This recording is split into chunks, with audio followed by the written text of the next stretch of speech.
Hi, I'm Ashley McElwain, licensed marriage and family therapist and founder and CEO of Foundation Restoration.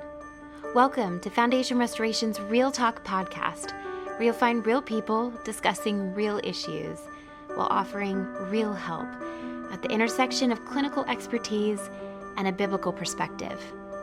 We're so glad you've joined us. Hey, everybody, welcome to this episode of the Real Talk podcast. So grateful, as always, to be together again. It has been too long, but it has been crazy busy here at Foundation Restoration, but in all the right ways. I'm actually sitting here in our new training room, which is almost completely done at this point. Been working super hard on this for a while now, and that has definitely occupied a lot of the time.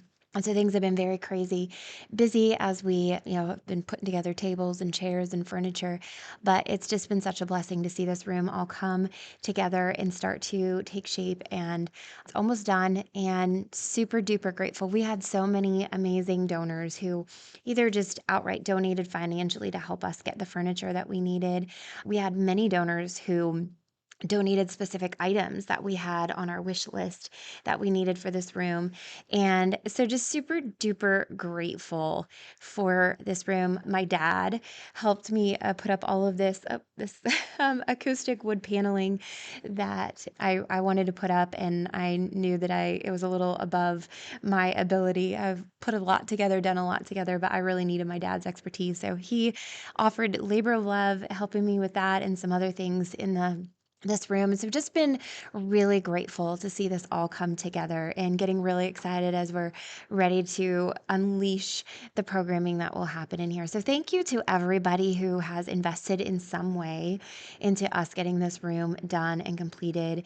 And we are so close, and it's very, very exciting. And I'm super duper grateful. And every time I look at it, or I'm in here, I just feel the love, and it's very, very exciting. So thank you all so much for believing in Foundation Restoration and helping us continue to grow and to grow in our programming and to grow in our ability to serve our community and beyond in various programming and ways to fulfill our mission here at Foundation Restoration. So thank you guys so much. For those of you who are watching the video, you can see a clip of what it looks like.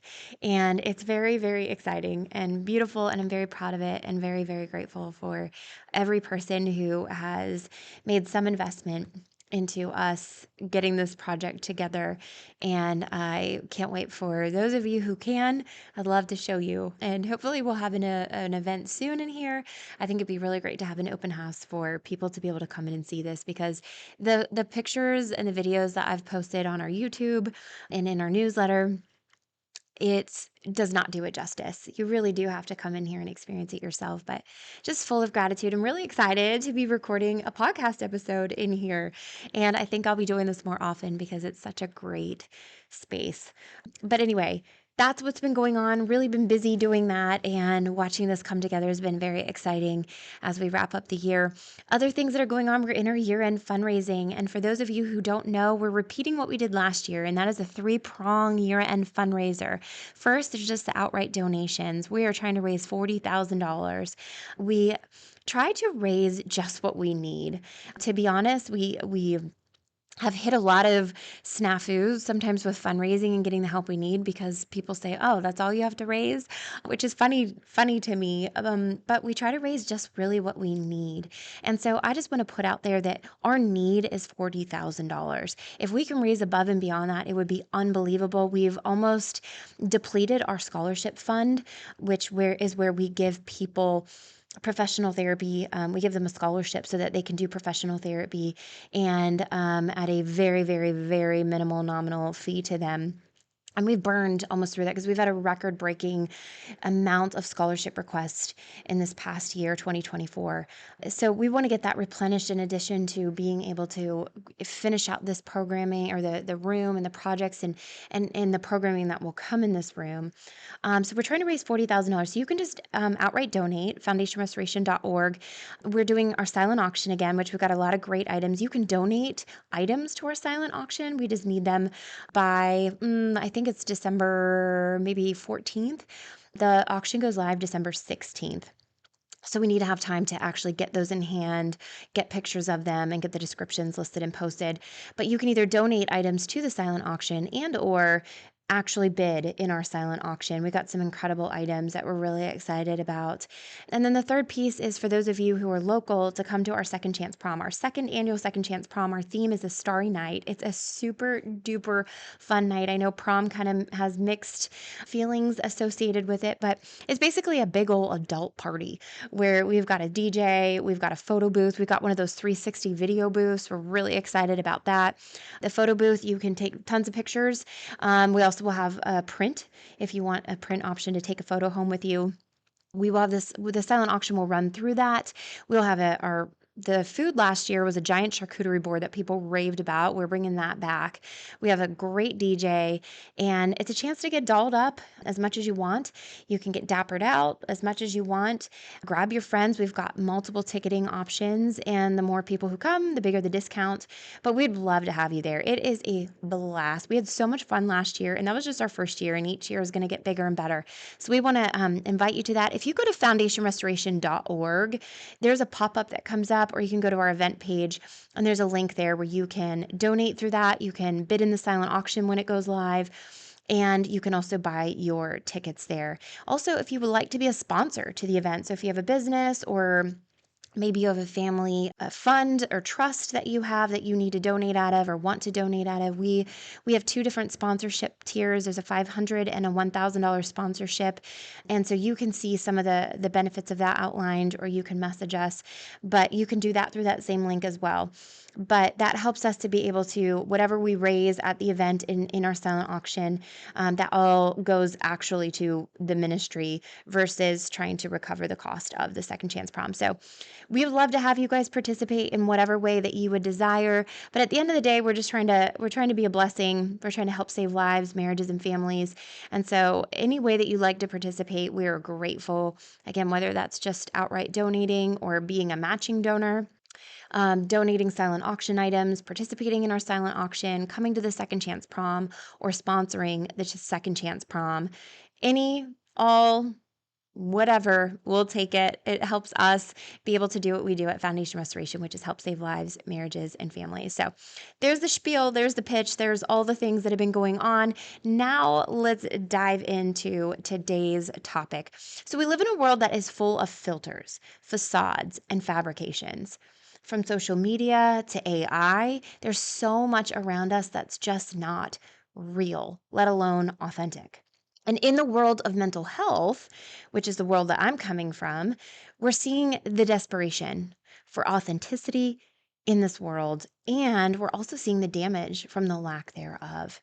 And people want real, but they don't know how to find it or where to find it. They don't necessarily know how to discern what's real from fake.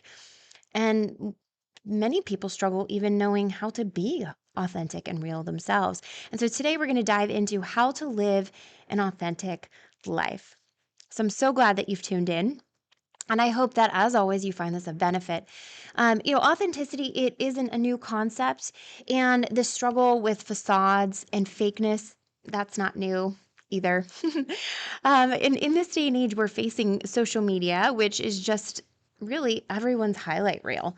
It's people posting what they want people to see. It's people trying to create an image that they want people to believe about them.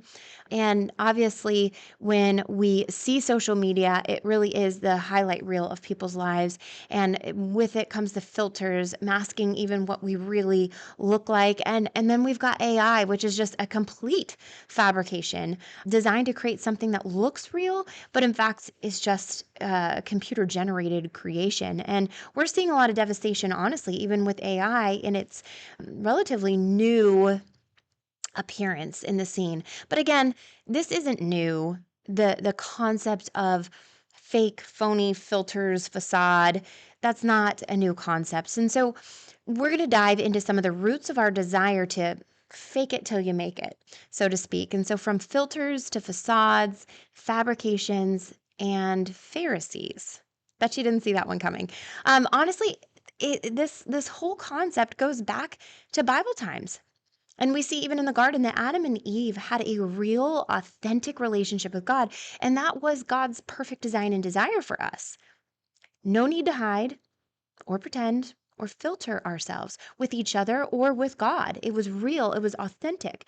It says that they were naked and unashamed. God desired for us to be unashamed, to be completely naked. And again, I've talked about this in other podcasts, but I don't think the nakedness was speaking necessarily just to the physical condition, but also to the spiritual, to the relational, to the emotional posture of Adam and Eve. It was all real. It was all vulnerable and it was perfect. But the serpent came in. And he was really the first one who came in and decided, let's filter things. Let's deceive Adam and Eve. Let's twist the truth. We'll take some of the truth.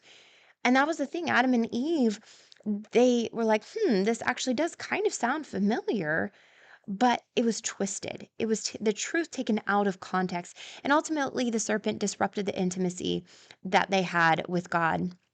And immediately after buying into this filtered truth, this twisted truth, Adam and Eve began to hide, and they tried to mask and cover up what really happened in order to save face. They covered themselves in what was the original filter. Fast forward, the Bible's full of stories of flawed human beings continuing to lie or deceive or mask. That's human nature has just continued in that trajectory. But God doesn't hold back on showing us the realities of sin and broken relationship with Him. He doesn't hide that. He puts it in His Word so we can see this is not a new concept. Fake and facades and covering and hiding and deceiving, that's not a new concept. That is a biblical concept, and He's not afraid to show us that. Yeah, the Pharisees, who literally checked all the blocks, right? They literally painted the perfect picture. Look at me. I'm the standard. And this is why I mentioned the Pharisees, because in a lot of ways, they are the fakest of the groups, and kind of this concept of fake, phony perfection. Let me show you what I want you to see. They were the kings and queens of this. Well, really the kings. Back then, Pharisees were men. But basically, you have these Pharisees who they checked all the blocks. They painted the perfect picture. Look at me. This is what I want you to see. But they were the ones God condemned the most in the Bible, which I think is very interesting and part of why I want to talk about this today. And I think the fact that He condemned their facade of perfection, which says a lot about what God's desire is for us as human beings and our relationship with Him as well as with others. And this is just a topic that's been, I always say this, the real talk comes from my real life. A lot of times I pick topics that are things that I'm facing, that I'm seeing, that whether it's in my personal life, whether it's in my clinical work, whether it's in my professional work in general.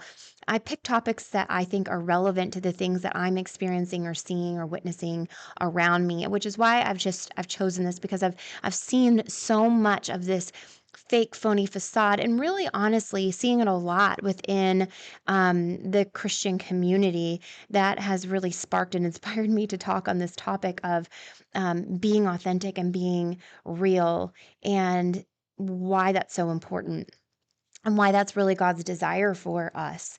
Throughout the Bible, we see that the Pharisees, they really did live this filtered life, and Jesus opposed it. He called it out. He condemned it with crystal clear clarity.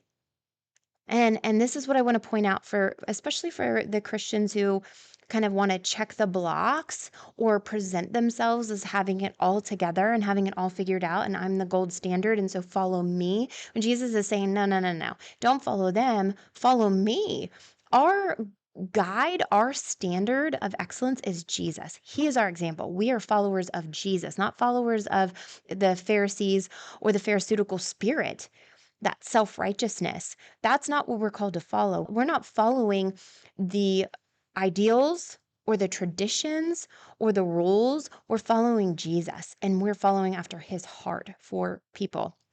And so that's why I think Jesus really opposed the Pharisees. Ultimately, the religious people who checked the blocks and who were self-proclaimed perfection, they were the ones who crucified Jesus. right? Because they missed him. They missed out on the heart of the genuine, authentic person who came to serve and not be served. And I'm getting ahead of myself here.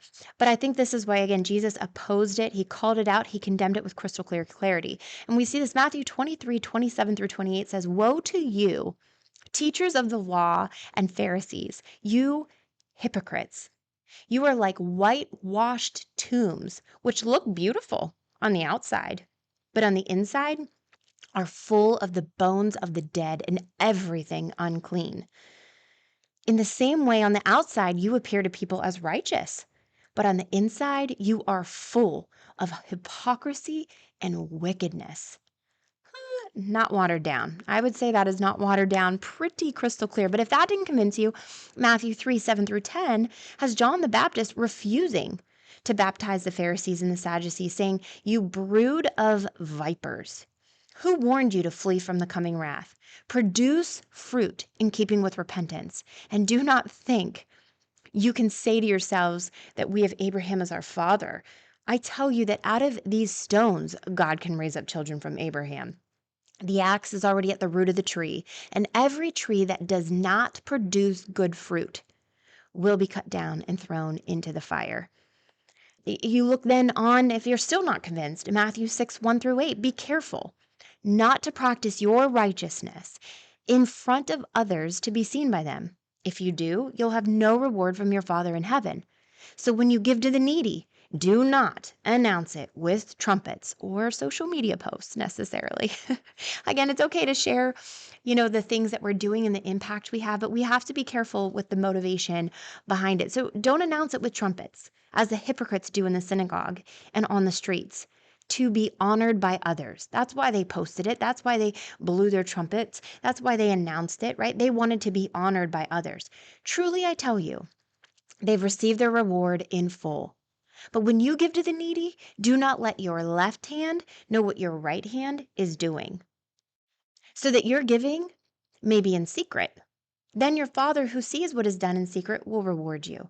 And when you pray, do not be like the hypocrites, for they love to pray and standing in the synagogues and on the street corners to be seen by others. Truly, I tell you, they've received their reward in full.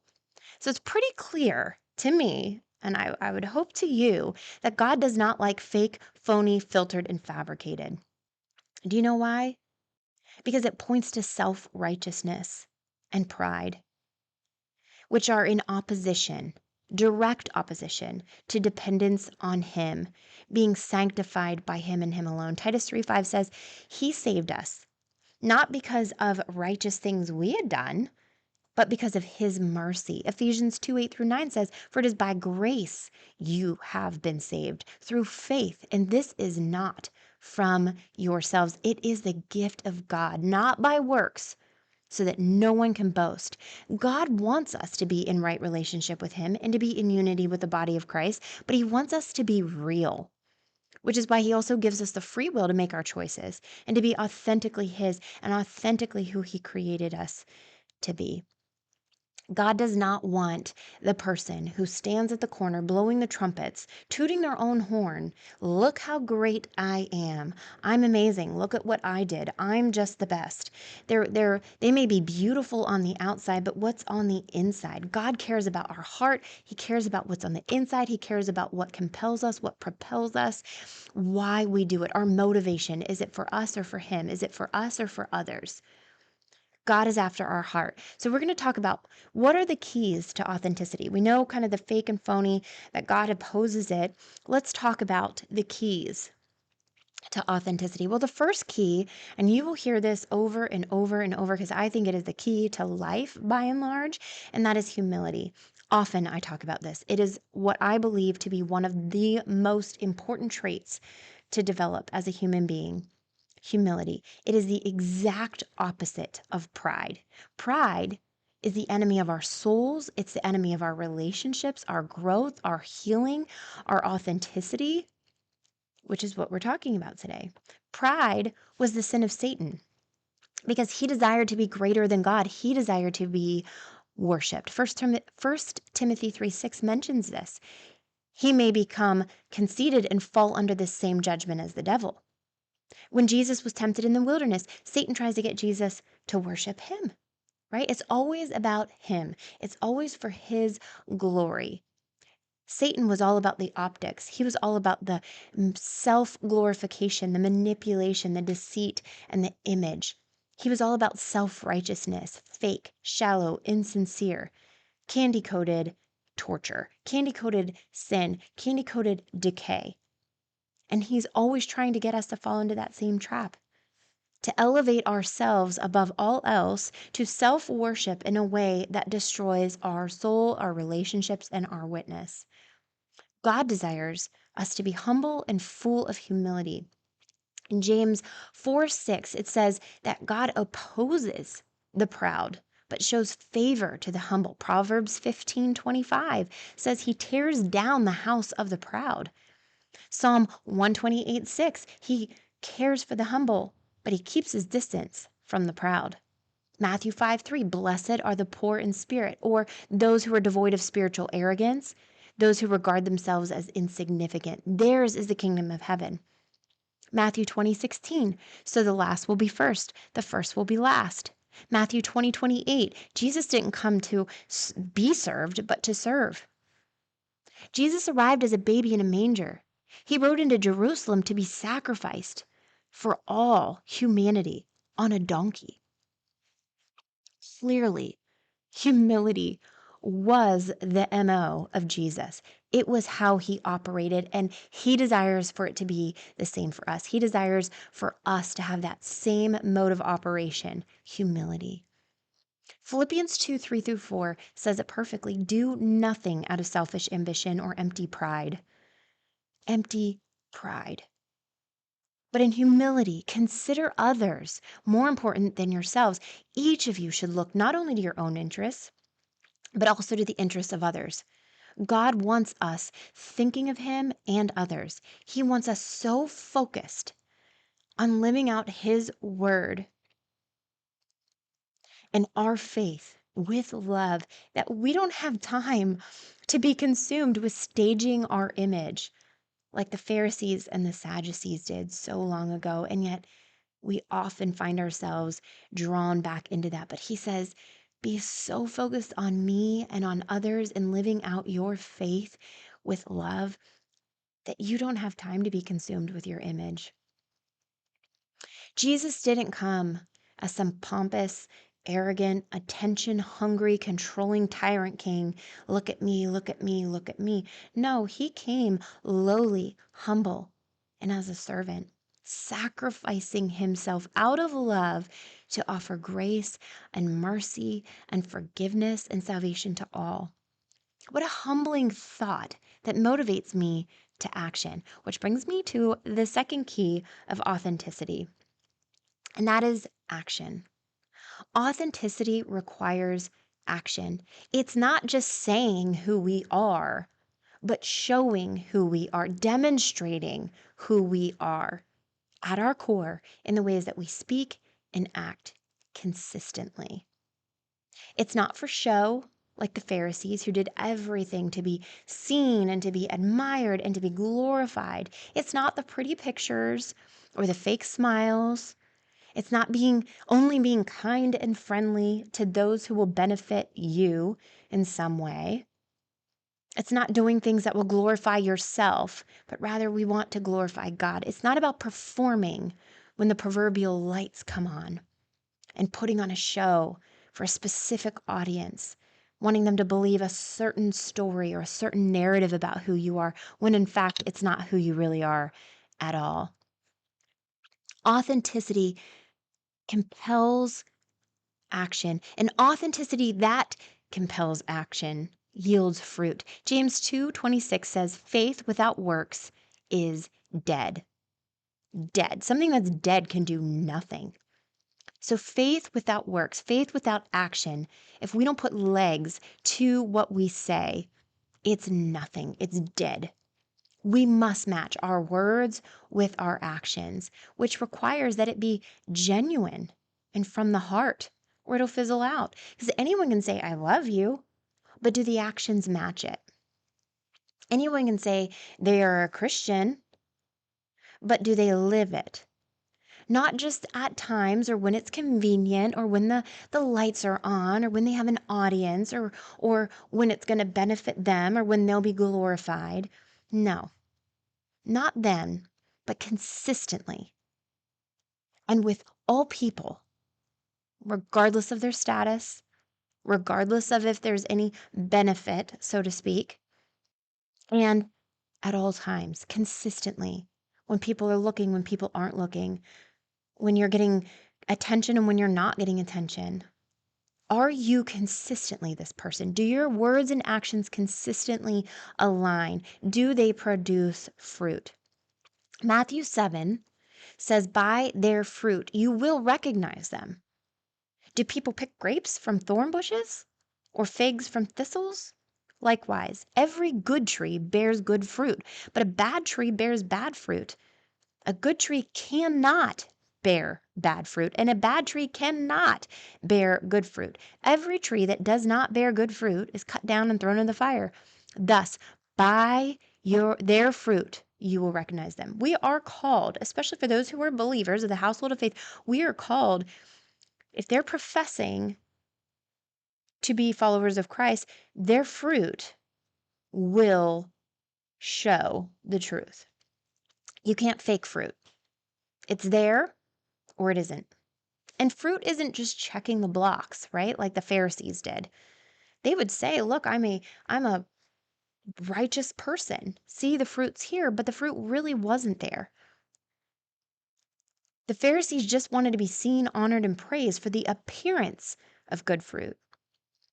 But it's the genuine efforts made consistently that are tended to and cared for in a way that yields lasting fruit. Like a farmer, he isn't going to yield a harvest if he just randomly chucks some seed out there and hopes for the best. No, if he doesn't plant them, if he doesn't care for them, if he doesn't nurture them, those seeds are not going to yield a harvest at all.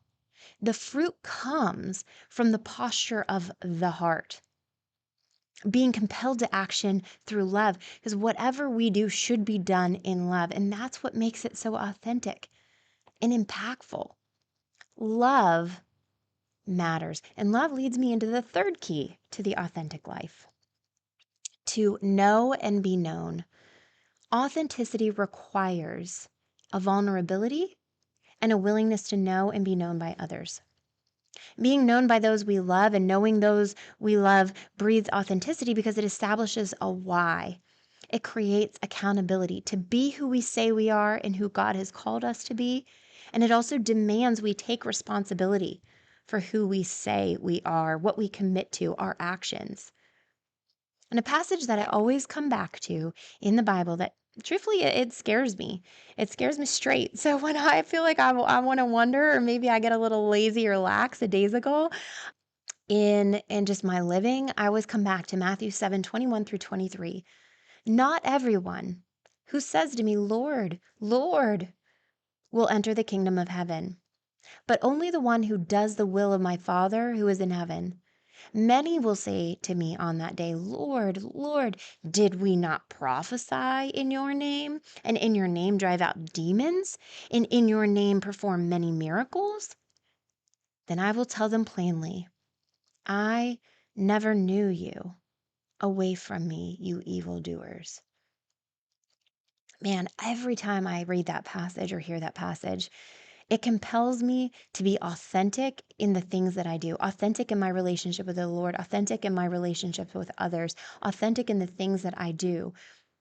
Because again, we can go through the motions, we can prophesy in his name, we can drive out demons in his name, perform miracles, we can call him by his name, but do we know him? Are we going through the motions? Are we presenting the picture perfect us? But look at me. I'm doing such a great job. In the end, if we're not doing things with love, sincerity, and humility, it will fizzle, it will fade, and eventually it will be revealed for the futility that it was. We are flawed human beings who will always fail and mess up. But when we are real, we acknowledge We adjust, we press on, we sacrifice. We show humility and we genuinely care for others. What we do because it's right, because we're called to it, because it's pure, with pure intentions and with love, not because we want attention or fanfare or glory.